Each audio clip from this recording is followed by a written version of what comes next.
Rapid testing for COVID-19 is not yet available to Canadians, as we were discussing with Minister Anand, but we're learning today more than 24 Conservative MPs used one that hasn't been approved yet by Health Canada. It happened while the party's Ontario caucus met in Ottawa. The CBC's John Paul Tasker has more information for us. Hey, JP, great to see you as always. What do we know about the test that the Conservatives used?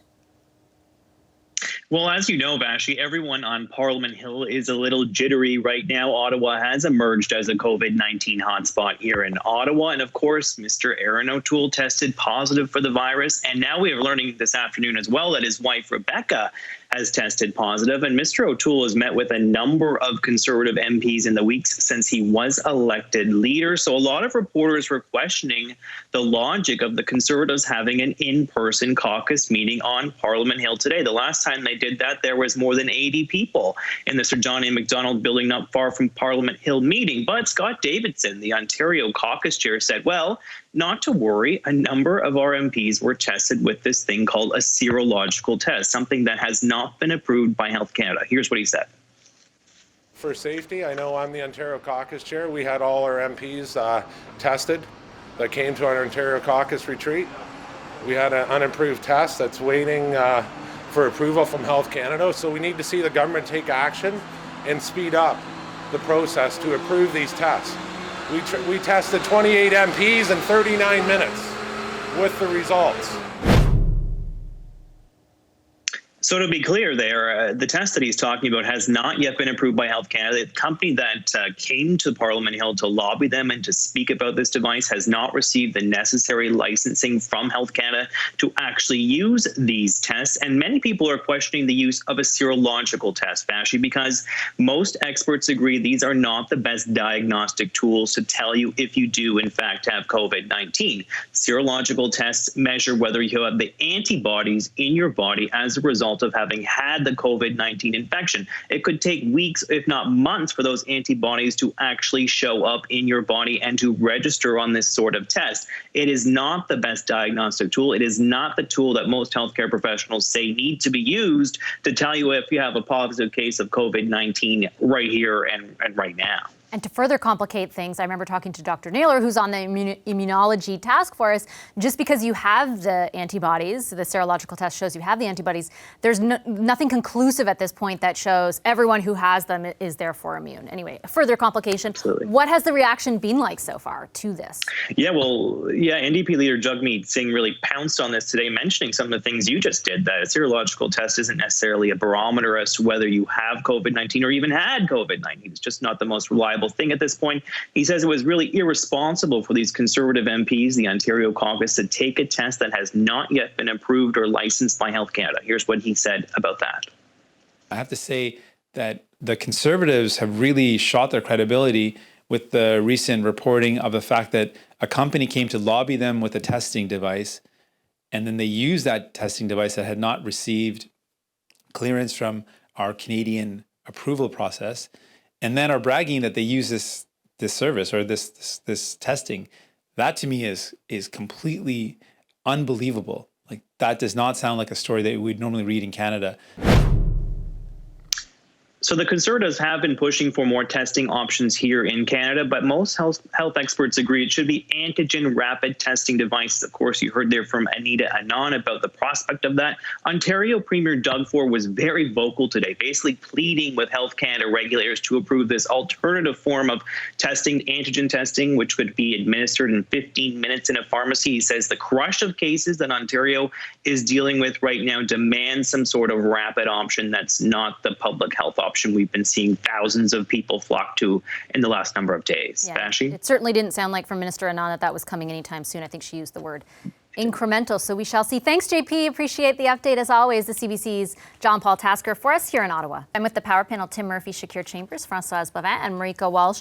So interesting development today with Conservative caucus, the Ontario one. They said that they got these serological tests, which have not yet been approved by Health Canada, but that they got a presentation basically on them and then used them. As I pointed out earlier, serological tests actually determine if you have antibodies present. There's something you usually take to find out if you've had COVID, not if you currently have it. So that part was a bit confusing, but also the whole debate, it sort of highlights this whole debate over the speed at which Health Canada is approving or not approving these kind of quicker tests, which might help eventually with the possibility of a shutdown.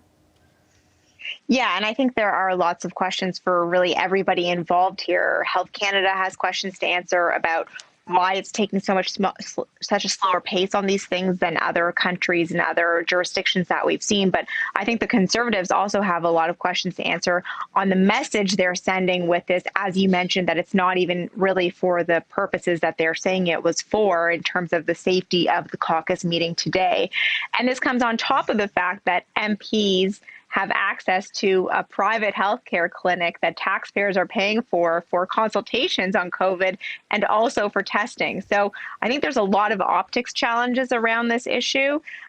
But you're right that it also does raise questions about why Canada does have this slower approach. Yeah, Shakir, I think those questions can exist. And I want to preface all this by saying I'm not an expert in the science of any of this. So I defer to people like Dr. Naylor or Dr. Bogosh or others who can ask those questions with certainly the backing of expertise behind them. I understand those questions. I don't understand why the Conservatives would use a test that's not approved by Health Canada and kind of go down that road. What do you think? Well, I understand the overall narrative they're trying to push here. That things are taking too long. There are tests in the market that can test us for COVID. But to Marika's earlier point, what's the point of getting a test if you're not sure if it's accurate, right? So I think that's the problem here. I think it sends a dangerous sign to other Canadians who might be questioning or might be tired of COVID right now, getting some fatigue, looking at elected officials just going out there, taking random tests and have not been approved or gone through the regulatory process. It almost looks like it's a bit of a joke to some of these folks, right? So I think ultimately what they're trying to push there, I get the message they're trying to send to the Liberal government, speed up your regulatory process, but I think the way they've gone about it has been incorrect. I think there are different ways to show that Health Canada can approve these things faster, we can get these things on the market faster, and there can be rapid tests. Tim, what do you think? So a couple of things, one of which, obviously, thinking of Aaron O'Toole and his wife, it's obviously, difficult, and I can understand that kind of throwing off some of their thinking when the leader of their caucus, newly elected, has tested positively. Unfortunately, I think they have chosen a really dumb thing to do. And truthfully, I kind of think about this rapid testing thing slightly differently, which is, of course, we'd all love rapid testing that is accurate, in fact, as accurate as what is the gold standard, the PCR test that is the current one we use, which is obviously is lab and healthcare heavy. So if we'd all want that, I think the government would want that too. The challenge is, I think, and what we've always tried to do is take the politics out of healthcare approvals. And when we look south of the border, we see exactly the problems not doing that creates. So I can well imagine that the Minister of Health is going, I'd love a rapid test approval. I'd love a rapid test approval. And that being said, is not going to want to politically interfere with the healthcare professionals and regulatory professionals who are in the department making this decision. Because at the end of the day, one of the things you got to worry about is if I get a rapid test and it tells me I don't have COVID and it turns out I do, then that's a problem for all of us. And so obviously you want a degree of accuracy on that side, and you want your healthcare professionals to make that judgment about a test. Françoise, what do you think? And I take that point, Tim, for sure. I think, based on my and again, I'm not the expert, but based on conversations, for example, with Dr. Naylor, his whole purpose coming to cabinet last week was to make sure it's a priority for them, right? That even if you're waiting on approvals, make sure you secure enough, some kind of agreement so that you can get them out there or help facilitate that with provinces at least. So when it is ready to go, it can actually be useful, because he seemed to think, Françoise, that if it does go down that road, if approval is secured, that it could be, infinitely helpful for businesses, for schools, for air travel, for example. Françoise? Definitely, and I think everybody is aiming at that, and that's part of the job from the opposition. They have to do that, and I hope that they will do that well. Sometimes to kick the government's butt and tell them, move your act on that front. I mean, we heard last week that they struck a committee to try to have faster tests. Last week, 7 months in, it makes no sense in my mind. But never, if there's a lesson from today, never do a political stunt on the base of health for any type of reason. It will backfire, be back in your face real quickly. I was more looking when I was seeing some interviews from the journalist with the guy who was talking to us. I'm sorry, I forgot his name, the MP from the Conservative. I saw some members just passing by with no face covered, no mask, no nothing. And I'm thinking, wow, you're giving, on one hand, a lesson to the government on rapid testing, but at the same time, you're all going in the precinct with absolutely no protection. Good lesson. So, yeah, where I say it's a good lesson for opposition parties, for every opposition parties, let's make the next few weeks, months helpful toward one simple goal, which is to go through this whole pandemic and try to come out of it as least hurt as possible.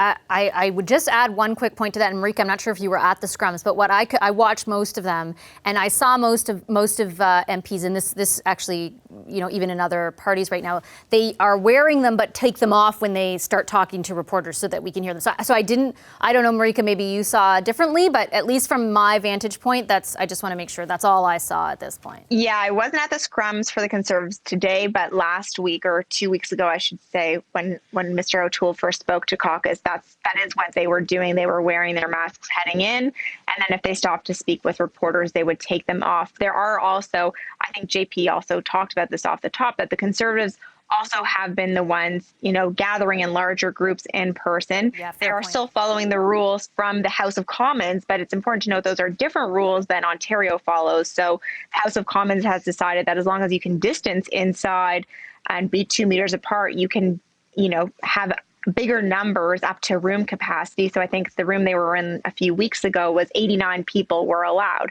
That's obviously much more than what we're seeing from the city of Ottawa or from the province in terms of what's allowed. So they're following Parliament's rules, but they are also the ones gathering in person in bigger groups. I should mention quickly, finally, Shakir, that both Mr. O'Toole and the leader of the Bloc, Yves-François Blanchet, say that they're not going to deliver their responses to the throne speech until they can actually physically be in the House of Commons. They're isolating right now because of COVID-19, but they don't want to deliver them virtually. What do you think of that strategy? I mean, listen, it's what they have to do given they're isolating right now from COVID. But I think especially for Mr. O'Toole, I view this as a huge opportunity for him to kind of counter the Liberal narrative, counter the throne speech. I do think it's a missed opportunity. I'm sure the House leader will probably deliver, whoever they select to deliver will deliver a good counter narrative. But I think for Mr. O'Toole, given the fact that he's a question mark to so many Canadians, given the fact that a lot of people, even just us in the bubble, but a lot of Canadians are probably paying attention to this throne speech, it's a huge missed opportunity for him.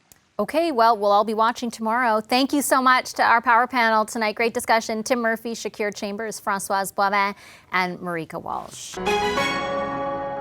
Hi, I'm Vashi Capellos, host of Power in Politics. See more of our show by subscribing to the CBC News channel or click the link for another video.